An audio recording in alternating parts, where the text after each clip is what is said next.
अस्सलामुअलैकुम my dear students. जैसे कि आपको पता है कोरोना एपिडेमिक है, तो हम एज़ इट इतना कर नहीं सकते। तो हम अकेडमीज़ तो हमारी बंद है, तो हम ऑनलाइन की तरफ अब थोड़ा सा मूव किया है और हम ऑनलाइन लेक्चर्स लेते भी हैं और करते भी हैं।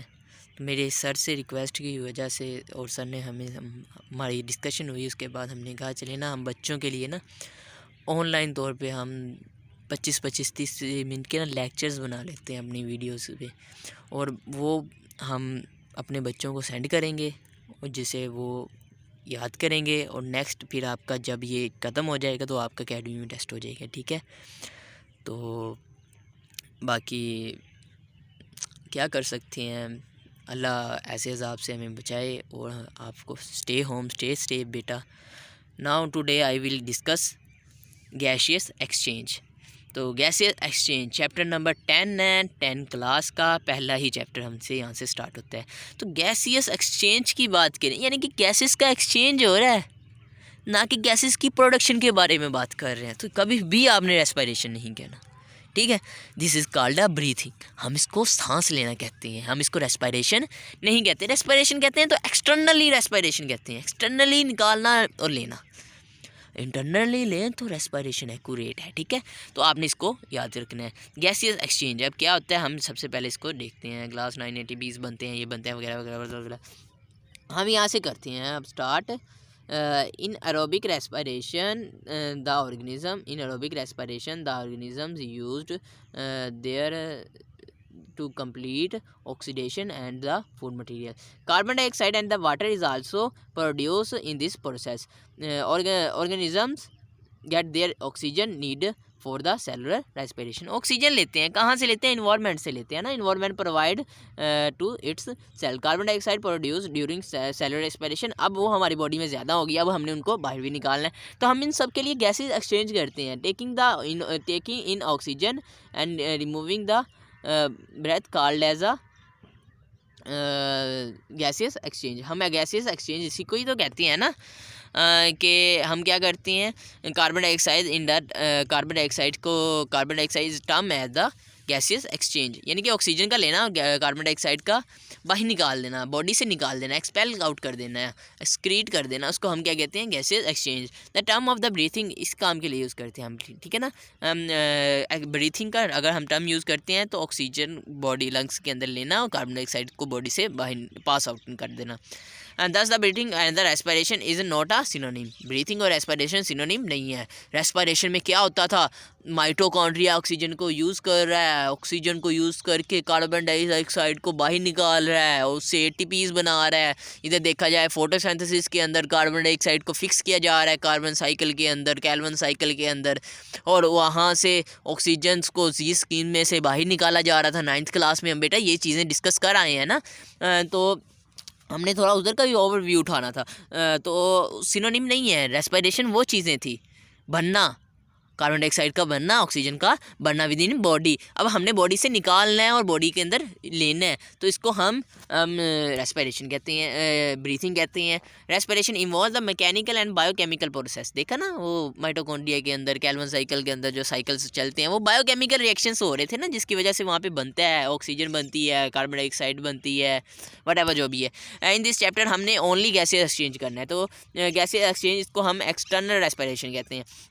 प्लांट्स नॉट आ ऑर्गन, वो प्लांट के पास ऑर्गन नहीं होता, वो स्टोमेटा के थ्रू अपनी रेस्पिरेशन करता है। The respiration exchange through the stoma in the inner cell and of the leave and the stem also have air spaces among them which help them the exchange. इनके अंदर air spaces भी होती है ना move करने के लिए। अगर हम ये देखें तो ये क्यूटिकल की एक लेयर है। क्यूटिकल की लेयर क्यों होती है? ताकि ये डिहाइड्रेट ना हो जाए बेटा।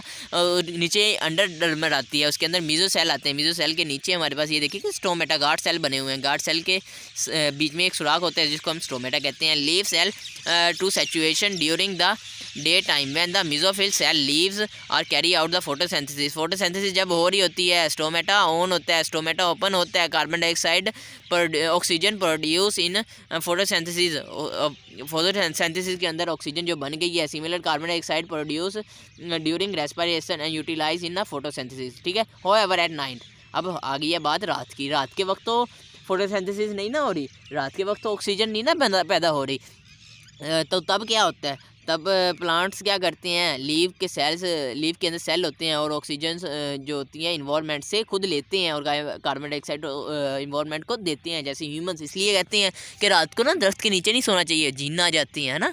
तो वो बातें डिस्कस जो हमारे पास है वो इस बात के अंदर है कि हमारे पास वहाँ पे ऑक्सीजन की कमी हो जाती है ना, क्योंकि वो आप ले रहा है इतनी ज़्यादा ऑक्सीजन, तो हमें कम मिलेगी, तो हमें अरे दम घुटेगा, हमें ऐसा लगेगा हमें साया आ गया। In the woody stem, the mature roots are entire surface are covered by the bark, which has impervious to the gases and the water. However, there are certain pores. इसके अंदर pores होते हैं। अगर हम उसकी लेक्टिन की बात करें तो उसके अंदर स्टेम की बात करें तो वो तो बहुत हार्ड होती है, उसके अंदर से कैसे निकले, लेकिन उसके अंदर कुछ पोर्स होते हैं जिसे हम लेंटी सेल कहते हैं, तो lenticels allow the airs pass through the stem, gases diffuse and out the general surfaces in the rungs यूट, तो वो रूट्स बनाती हैं। आगे देखिएगा, the gas are found in the soil surrounding the roots, और गैस अक्सर आप देखें ना जो दलदली इलाके होते हैं उसके अंदर से गैस बाहर को निकल रही होती है, वो प्लांट्स की कार्बन डाइऑक्साइड होती है जो बुलबुले की शक्ल में बाहर को निकलती है, ठीक है ना। तो वो वहाँ पे रूट्स से निकलती हैं। इसके अलावा acquire plants oxygen dissolve water के अंदर जो ऑक्सीजन होती है उसको डिजॉल्व करते हैं, उसको लेते हैं और वाटर के अंदर ही कार्बन डाइऑक्साइड को मूव आउट कर देते हैं। तो ये लेंटी सेल की एक हमारे पास एग्जाम्पल लिखाई हुई है। उसके बाद गैसीय exchange, this is our are regarding in animals plants, और अब now towards move towards the गैसीय एक्सचेंज इन ह्यूमंस। अब हम बात करते हैं गैसीय एक्सचेंज इन ह्यूमंस के अंदर। In humans higher organisms exchange carried out by respiratory system, हमारे पास एक सिस्टम है सांस लेने का, लंग्स है ना, हमारे पास माउथ है, नाक है, नोस्ट्रल्स है, हम सांस लेते हैं ऑक्सीजन को अंदर लेते भी हैं और बाहर निकालते भी हैं। तो we can divide the respiration to passage way, है ना, एक के अंदर जिसके अंदर ऑक्सीजन लेते हैं, दूसरा पैसेज वे जिसके अंदर ऑक्सीजन बाहर निकालते हैं। दो तरह के पे आ गए ना। द एयर पैसेज वे सबसे हम देख लेते हैं। एयर पैसेज वे वो रास्ता जिसके अंदर एयर ट्रैवल करती है, चाहे वो आए चाहे वो जाए, उसने जाना उसी रास्ते से और आना भी उसी रास्ते से है, लेकिन ये सिमल्टेनियस काम नहीं होते, ठीक है, अल्टरनेटिव होते हैं। एक हो रहा है तो दूसरा रुक जाएगा, दूसरा होगा पहला रुक जाएगा। The air passageway consisting of the part through which the outside air comes into the lungs and after exchange gases it comes out. The air passageway की बात की जाए तो सबसे पहले हमारे पास नाक आता है, नोस्ट्रल नेजल कैविटी हमारे पास। देखिए नेजल कैविटी के आउटसाइड ओपनिंग होती है जिसे नोस्ट्रिल्स कहते हैं, और नोस्ट्रिल्स के साथ अंदर की तरफ हमारे पास म्यूकस मेम्ब्रेन है, हमारे पास म्यूकस होता है, और इसके अलावा हमारे पास बाल है ना, नाक के अंदर बाल होते हैं। ये हमारे पास नोस्ट्रिल्स हैं तो दो में डिवाइड होते हैं और उसके अंदर बाल लाइनिंग होती है ऐसी, है ना, म्यूकस लेयर्स होती है। क्यों? जो एयर गंदी आ रही है वो नाक में फंस जाती है। अक्सर आप जब धूल मट्टी के इलाके से आते हैं तो आपका नाक भरा होता है, आप आते साथ नाक साफ़ करते हैं, डेट से सोचिएगा अगर आप वो बाल ना होते, वो सारी धूल आपके लंग्स में जाती तो क्या हशर होता। तो इसलिए अल्लाह का करम है, एवरीथिंग आप इसको बुरा नहीं समझते होते। The mucus is also the moisture the warm. अच्छा, म्यूकस का एक और काम है, अब ठंडी हवा आ रही है लंग्स में जाएगी, नमूनिया कर देगी, सीधी सी बात है, कोल्ड हो जाएगा ना, सर्दी है, सर्द हवा उसका टेम्परेचर कम डाउन करती है। कैसे? म्यूकस मेम्ब्रेन, म्यूकस वाल जो होती है ना, जो म्यूकस के अंदर से हवा फिल्टर होके गुजरेगी, होते होते बॉडी के टेम्परेचर के साथ थोड़ी मिक्सअप हो जाएगी, है ना, थोड़ा सा उसका बॉडी के टेम्परेचर के साथ मेंटेन हो जाएगी, फिर अंदर जाएगी। इसलिए जब हम हवा बाहर निकालते हैं तो देखिए कितनी हॉट, एयर हॉट होती है ना, 37 सेल्सियस है उसका टेम्परेचर, इसलिए वो हॉट होती है। अगर keep the temperature equal that the body के इक्वल रखने के लिए म्यूकस क्या करता है, उसके टेम्परेचर को करता है। ये हमारे पास ओवरऑल सिनेरियो है, ये डायग्राम आपने ज़रूर बनानी है। देखिएगा नेज़ल कैविटी है, नेज़ल कैविटी के साथ फेरेंक्स है, फेरेंक्स और इधर ओरल कैविटी है, फेरेंक्स है, फेरेंक्स के बाद दो तरह के इलाके आते हैं, देखिए ना, ग्लोटस है बीच में हमारे पास, वो एपीग्लोटस याद करना है ना, एपी कहाँ, वो ऊपर जो होता है जब हम सांस लेते हैं वो नीचे को बैठता है और हमारी सांस की नाली को बंद कर देता है। क्यों? ताकि सारी की सारी खुराक हमारे आइसोफिगस में जा। अब नहीं ऐसा है, अब हम नॉर्मल सांस ले रहे हैं, अब वो नीचे को नहीं आएगा। अब क्या होगा, अब सिंपल हवा आ रही है, वो एपिग्लोसफेरिंग का वही है, और हवा किधर जा रही है हमारे पास लेरिंग्स में, ठीक है। आइसोफेरिंक्स से कहाँ पे चली गई हवा, लेरिंग्स में। लेरिंग्स के आगे हमारे पास ट्रेकिया है, ट्रेकिया के बाद सी शेप कार्टिलेज है। देखिएगा ट्रेकिया के पास क्या है, सी शेप कार्टिलेज, बहुत इंपॉर्टेंट एमसीक्यूज है, ठीक है। उसके बाद हमारे पास ब्रोंकाई आते हैं, ब्रोंकाई के पास भी सी शेप कार्टिलेज है, ठीक है। 2 ब्रोंकाई आते हैं, ब्रोंकाइल के पास ब्रोंक्यूल्स आती हैं, ब्रोंक्यूल्स के बाद हमारे पास एलोविलाई आते हैं, एल्विलाई। तो एल्विलाई का स्ट्रक्चर देख लें, एल्विलाई के अंदर सिंपल आर्टरीज होती हैं और एक मेम्ब्रेन होती है ना, वो सिंपली कैपिलरीज होती हैं थोड़ी बस। क्यों, कैसे एक्सचेंज होना है, ब्लड के अंदर ही तो होती है ना गैस, जितनी भी गैस होती है ब्लड के अंदर। देखिए इसीलिए हम डीऑक्सीजनेटेड ऑक्सीजन जिसमें ना हो, डीऑक्सीजनेटेड ब्लड जिसमें ऑक्सीजन हो, ऑक्सीजनेटेड ब्लड हम इसमें ही डिवाइड करते हैं ना। The nasal cavity opens into the pharynx, उसका मतलब क्या है, अब जो फेरेंक्स के अंदर ओपन होती है, the 2 small openings called internal nostrils. अंदर की तरफ भी 2 है ना, बाहर की तरफ 2 है तो अंदर की तरफ भी 2, तो वो सीधा कितने में ओपन होती है, फेरेंक्स में। अब then the muscular passage common into the both, अब फेरेंक्स में जाके वो बोथ हो गया। खाना भी खाते हैं तो फेरेंक्स में ज़रूर जाता है, सांस भी लेते हैं तो फेरेंक्स में ज़रूर जाता है। फेरेंक्स के बाद 2 डिवीजन होती है, आइसोफेगस और लेरेंक्स। अब हवा है तो लेरेंक्स में जाएगी, खाना है तो आइसोफेगस में जाएगा। The extent opening of the esophagus and the larynx, and the air goes from the pharynx into the larynx. We got that the glottis is a narrow opening of the at the floor of the pharynx. glottis क्या है हमारे पास, narrow opening है। देखिए मैंने बताया था कि corner पे ग्लोटिस था, ये ऊपर देखिएगा, मैं ऊपर आपको दिखाता हूँ, ये देखिएगा ये ग्लोटिस है ना, ये ग्लोटिस है, ये लिखा भी हुआ है, तो ये ग्लोटिस नैरो ओपनिंग है।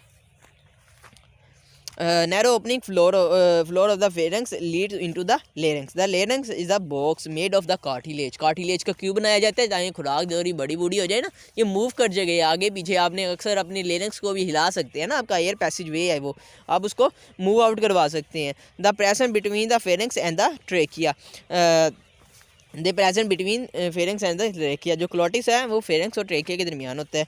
आगे देखिएगा अच्छा अगर देखी जाए तो फेरेंक्स और ट्रेकिया के दरमियान हमारे पास ना वॉइस बॉक्स है, वोकल कॉर्ड्स हैं, जिसके साथ हवा बचती है, हवा टकराती है और उससे साउंड पैदा होता है। अच्छा अब साउंड, ये बहुत इंपॉर्टेंट क्वेश्चन है कि साउंड, आप ये बताएं कि हवा अंदर को लेते हैं तब साउंड पैदा होता है या बाहर को निकालते हैं तब साउंड पैदा होता है, ठीक है। अक्सर आप डॉक्टर के पास गए, नमूनिया चेक करना हो ना, वो सीने के साथ पीछे पे वो स्टेथोस्कोप लगाते हैं और कहते हैं लंबा लंबा सांस लो। क्यों, जब आप सांस लेते हो, जब बाहर निकालते हो तो आपको साउंड, ये एयर का साउंड वो बनता है, वो परसीव करता है, उससे पता लगता है कि आपको नमूनिया है कि नहीं, आपको सर्दी लगी है कि नहीं, आपको इन्फेक्शन है कि नहीं, उससे परसीव होता है, ठीक है। तो उसके अंदर वॉइस बॉक्स है, वोकल कॉर्ड्स है। जब हवा बाहर को चलती है, याद रखिएगा, जब एक्सपायर्ड करते हैं हवा को, बाहर निकालते हैं, तब हमारे पास ये फोकस होता है। Two pair of the fibrous band called the vocals को scratch across the larynx. The vocal cords vibrate करते हैं when the air passage way through them. This vibration produce the sound, और यही वाइब्रेशन उनको sound effect पैदा करती है। बाकी हम इतना बोलते हैं, वो कैसे, हमारे पास सारी मूवमेंट होती है बोलने के दरमियान, ज़ुबान की मूवमेंट देखिएगा। बे कह लें, बे कहने के लिए हमें मुंह को बंद करना पड़ता है, मुंह को, लिप्स को ज्वाइंट करिए बगैर हम बे नहीं कह सकते। अब ज़ुबान को तालू के ऊपर जब हम सीन कहते हैं या जब जीम कहते हैं, तो हमारे पास वो जो साउंड लेवल है वो ऐसे ही पैदा होता है, ठीक है, फ्रीक्वेंसीज पैदा होती हैं। लेरिंक्स कंटिन्यू करता है इनटू ट्रेकिया। लेरिंक्स किस में चला जाता है, ट्रेकिया के अंदर। अब ट्रेकिया जो है उसके पास है कार्टिलेज, विंड पाइप कहते हैं हम इसी, क्या कहते हैं, विंड पाइप, और 12 सेंटीमीटर का होता है long lines with the oesophagus. They are C shape cartilage. Trachea के पास क्या है, C shape cartilage. Ring structure होता है in the wall of the trachea. The cartilage keep the trachea collapse. जब हवा सारी ही बाहर निकल जाए तो ट्रेकिया ओ बांधी ना हो जाए, जब हवा आए ट्रेकिया खुलना जाए, इसके लिए उन्होंने बीच में शी शेप, स्पोर्टिंग ऑर्गन है ना, कनेक्टिव टिश्यू है कार्टिलेज, तो स्पोर्टिव कनेक्ट कर रहा है, कनेक्टिव है, स्पोर्टिव टिश्यू है, तो उसको कोलैप्स होने से बचाता है। आगे देखिएगा, आगे हमारे पास इंटरिंग द चेस्ट कैविटी। अब हम चेस्ट कैविटी के अंदर एंटर हो गए हैं। The trachea divides into the small lobes called the bronchi. हम इसको ब्रोंकाई कहते हैं। The bronchial is also a cartilage plates in their walls. The bronchi also have a cartilage plate, उसके अंदर कार्टिलेज प्लेट होती है ब्रोंकाई के अंदर। मैंने ऊपर दिखाया था ब्रोंकाई के अंदर भी सी शेप कार्टिलेज था। Each bronchi entry in the lungs its site that then divide into the smaller branches, तो फिर हम उसको स्मॉलर ब्रांचेस में फर्दर डिवाइड होते रहते हैं। ब्रोंकाई ब्रोंक्यूल्स में डिवाइड होती है, तो ब्रोंक्यूल्स आगे डिवाइड होती होती होती होती किस में डिवाइड होती है? एल्व्यूलर डक्ट, वो ऊपर जो दिखाया था एल्व्यूलर डक्ट, और वो एल्व्यूलर डक्ट फर्दर डिवाइड किस में हो जाती है? उसके अंदर जब 7 एल्व्यूलर डक्ट बन गई है, उसके साथ हमारे पास कैपिलरीज़ का एक गुच्छा आगे लग जाता है, तो हम उसको क्लस्टर ऑफ पाउचेस को क्या कहते हैं? एलोविलाई। एल्विलाई, एल्विलाई की बात की जाए, form the respiratory epithelial cell is a, ये alveoli is the surface of the human body, ठीक है ना। ये हमारे पास यूनिट है, गैसीय एक्सचेंज कहाँ पे होती है? एल्विलाई, ये हमारे पास यूनिट है, यूनिट ऑफ रेस्पिरेटरी सिस्टम है, ठीक है, याद रखिएगा। As alveoli is a sac like structure line with the single layer of the epithelial, इसके अंदर सिंगल लेयर है, देखिएगा बस एक लेयर है। तो ये लेयर्स इतनी कम क्यों है? ताकि हमारे गैसीय एक्सचेंज हो। हम बॉडी के अंदर देखी जाए तो हमारी कौन सी स्किन की बॉडी एपिथेलियल है, इसके अंदर मिलियंस ऑफ लेयर्स हैं, कोई यानी कि 150 से 200 लाइंस तो कहीं नहीं ना गई, इतनी ज़्यादा लाइंस है हमारी ये जो स्किन की बॉडी सरफेस है। तो इसके अंदर देखिएगा सिर्फ 1 लेयर है, तो अंदाज़ा कीजिएगा इतनी क्यों है? क्योंकि हम गैसीय एक्सचेंज ईजी हो जाए, तो इसके लिए बस सिंगल लेयर स्ट्रक्चर हम यूज़ करते हैं। The bound outside the network of the capillaries, तो बाहर कैपिलरीज हैं ताकि एक्सचेंज बहुत आसानी से हो सके। तो इससे अंदाज़ा कर लो जब बीमारी आएगी सांस के ज़रिए कितनी फैलती है, आप अंदाज़ा करो कोविड कैसे आसानी से फैल जाता होगा, है ना। आगे देखिएगा, the pulmonary artery from the heart containing the deoxygenative, the pulmonary artery जो डीऑक्सीजनेटिव ब्लड होता है वो आता है उसमें से carbon dioxide pulmonary artery lungs में से ब्रोंक्यूल्स में से निकालते हैं, इनटू कैपिलरीज में चला जाता है, और वो जो जॉइंट होती है टुगेदर और फिर वेन्यूल पल्मोनरी वेन्यूल बना देती है। डीऑक्सीजनेटेड ब्लड आता है, ऑक्सीजन को पकड़ता है, कार्बन डाइऑक्साइड को निकालता है और चला जाता है, और बाकी जो ब्लड रह जाता है वो ऑक्सीजनेटेड रह जाता है, ठीक है। The pulmonary vein carries the oxygenated blood, और जो पीछे ब्लड रह गया वो कौन सा था? Oxygenated blood. देन आगे फर्दर हम देखें, the alveoli is a one side of the constitute of the blood, there is a pair of lungs, 2 lungs होते हैं एक थोरैसिक कैविटी के अंदर। The chest well made of the 12 pair of the ribs, total ribs कितनी है? 24, 12 pair of the ribs इसको यानी कि कवर करते हैं। कॉल द इंटरकोस्टल मसल्स, उसके अंदर इंटरकोस्टल मसल्स होते हैं हमारे, देखिए ना रिब्स के दरमियान भी मसल्स हैं, जब आप लंबा वाला सांस लेते हैं तो वो मसल स्ट्रिच भी करते हैं, फैलते भी हैं, वो भी पार्ट है ना। द 6 मसल, उसके नीचे एक मसल है, उसके नीचे एक मसल है जो इन सबको मिला रहा है, इसके नीचे जो मसल इन सबको मिला रहा है उसको हम डायाफ्राम कहते हैं। In the present below the lungs, वो लंग्स के अंदर, बिलो द लंग्स, लंग्स के अंदर वो प्रेजेंट होता है बेटा, diaphragm present below the lungs. The left organ is slightly smaller and has a lobe, जो लेफ्ट ऑर्गन है हमारे पास वो स्लाइटली स्मॉलर है। देखिएगा अब इसमें देखा जाए क्रॉस सेक्शन होता है, अब यानी कि आपके पास क्रॉस व्यू लेना है, आपने इधर वाली आई से उधर वाली चीज़ देखनी है, यानी लेफ़्ट आई से जो चीज़ देख रहे हो ना आप, क्रॉस व्यू आपको नज़र आ रही है वो आपका लेफ़्ट है, तो लेफ़्ट देखिएगा छोटा है, राइट बड़ा है, लेफ़्ट के 2 लोब्स हैं, राइट के 3 लोब्स होते हैं, ठीक है। The right one is a bigger and containing 3 lobe. The spongy and elastic organ है, lungs is a spongy and elastic organ, लेकिन कोविड का जो लंग्स होता है वो हार्ड होता है बेटा। अब अक्सर ना जो PCR से नहीं होता है, जो हमने उनकी जो कोविड से पेशेंट है तो हम उनका अब फोरेंसिक किया, जब फोरेंसिक हम करते हैं तो उनका हार्ड कोविड निकलता है, क्योंकि वो कोविड की वजह से वो जम जाता है सारा खून जो जितना भी है, क्योंकि सांस लेने में मुश्किल होती है ना इसी वजह से, तो वो हार्ड हो जाता है। लेकिन स्पॉन्जी चीज़ हार्ड हो गई है, उसने सांस कैसे लेना है फिर, तो खुद को सेफ रखो बेटा। आगे देखिएगा, each lungs enclose into the 2 numbers called outer, आगे देखिएगा आगे आगे आगे the spongy and elastic, the lungs have blood vessels that have the branches of pulmonary arteries and the lungs के अंदर 2 हमारे पास ब्रांचेस, फर्दर क्या है कैपिलरीज का एक गुच्छे हैं हमारे पास, है ना। जब कहाँ से आते हैं? पल्मोनरी वेन से आते हैं, पल्मोनरी आर्टरी से आते हैं, ये 2 चीज़ें। अच्छा, each lung enclose into 2 membrane, two membrane में इनक्लोज होता है आउटर पेल्यूरल एंड इनर पेल्यूरल। दो मेम्ब्रेन है, एक अंदर की तरफ एक बाहर की तरफ है। तो पेल्यूरल आउटर और इनर पेल्यूरल जो होता है ना, उसके अंदर हमारे पास फ्लूइड रन करता है।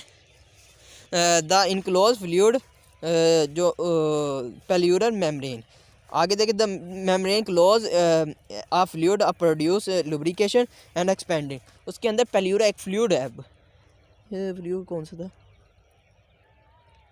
इसके अंदर? CSF नहीं, सेरिब्रोस्पाइनल नहीं होता इसके अंदर ना, एक और फ्लूइड है, पेल्यूरल फ्लूइड होता है, पेल्यूरा ही होता है आई थिंक ना। वो फ्लूइड लाइक स्ट्रक्चर है और वो उसको क्या करता है, एक्सपैंड होने से, अभी मैं याद नहीं है मुझे, मैं आपको कमेंट में बता दूंगा क्या था वो, डिस्क्रिप्शन में भी लिख सकता हूँ। तो आप देखिएगा कि हमारे पास पेल्यूरल मेम्ब्रेन है, उसके अंदर एक फ्लूइड है। वो फ्लूइड अब आप एक्सपेंड करते हैं तो वो एक्सपेंशन नहीं ज़्यादा नहीं होने देता।